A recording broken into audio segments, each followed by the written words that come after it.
Bus ടെർമിനലിന് അടിയന്തരമായി അനുമതി നൽകണമെന്ന് കൊച്ചി പൌരാവലി. മനോരമ ന്യൂസും മെട്രോ മനോരമയും ചേർന്ന് സംഘടിപ്പിച്ച നാട്ടുകൂട്ടം പരിപാടിയിലാണ് ബസ് ടെർമിനൽ വൈകരുതെന്ന ആവശ്യവുമായി ജനങ്ങൾ ഒന്നിച്ചെത്തിയത്. പരിപാടിയുടെ സംപ്രേഷണം ഇന്ന് രാവിലെ 10:30-ക്കും വൈകിട്ട് 6:30-ക്കും മനോരമ ന്യൂസിൽ. വർഷങ്ങൾക്ക് മുൻപേ പദ്ധതിയിട്ട വൈറ്റില ബസ് ടെർമിനൽ നടപ്പാക്കാത്ത രാഷ്ട്രീയ നേതൃത്വങ്ങളെ ജനം കണക്കറ്റ് വിമർശിച്ചു. കൊച്ചി നഗരത്തോടും നഗരവാസികളോടുമുള്ള അവഗണന ഇനിയും അംഗീകരിക്കാനാവില്ലെന്ന് ചർച്ചയ്ക്കെത്തിയവർ ഒരേ സ്വരത്തിൽ പറഞ്ഞു.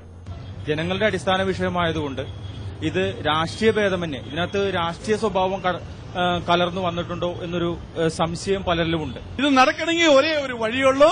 ചീഫ് മിനിസ്റ്റർ ലെവലില് ഒരു മീറ്റിംഗ് വിളിച്ചുകൂട്ടി ഏകപക്ഷീയമായിട്ട് ഈ സ്ഥലം ഈ പ്രോജക്ടിന് കൊടുക്കുക. സംഗതി ഒരു മുന്നോട്ട് പോകുമെന്ന് ആഗ്രഹിക്കുകയല്ലാതെ ഇവിടെ ഇരുന്നുകൊണ്ട് നമുക്ക് വലുതായിട്ടൊന്നും ചെയ്യാൻ സാധിക്കുന്നില്ല. പക്ഷേ ബഹുമാനപ്പെട്ട ഇതിന്റെ ജനനായകരെ ഇതിലെ ശരിയായ ഊർജ്ജം കാണിക്കണം.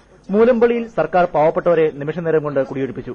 എന്നാൽ അതേ സർക്കാരിന് കൃഷിവകുപ്പിന്റെ കൈവശമിരിക്കുന്ന 25 ഏക്കർ എന്തുകൊണ്ടാണ് ഒഴിപ്പിക്കാനാവാതെ പോകുന്നതെന്ന് ചർച്ചയ്ക്കെത്തിയവർ ചോദിച്ചു. ബസ് ഉടമ സംഘം ഭാരവാഹികൾ, വ്യാപാരി വ്യവസായി സംഘടനാ പ്രതിനിധികൾ, റെസിഡൻസ് അസോസിയേഷൻ പ്രതിനിധികൾ, നിത്യയാത്രക്കാർ, വിദ്യാർത്ഥികൾ തുടങ്ങി കൊച്ചി നഗരത്തിന്റെ പരിച്ഛേദമാണ് ചൂടേറിയ ചർച്ചയ്ക്കെത്തിയത്.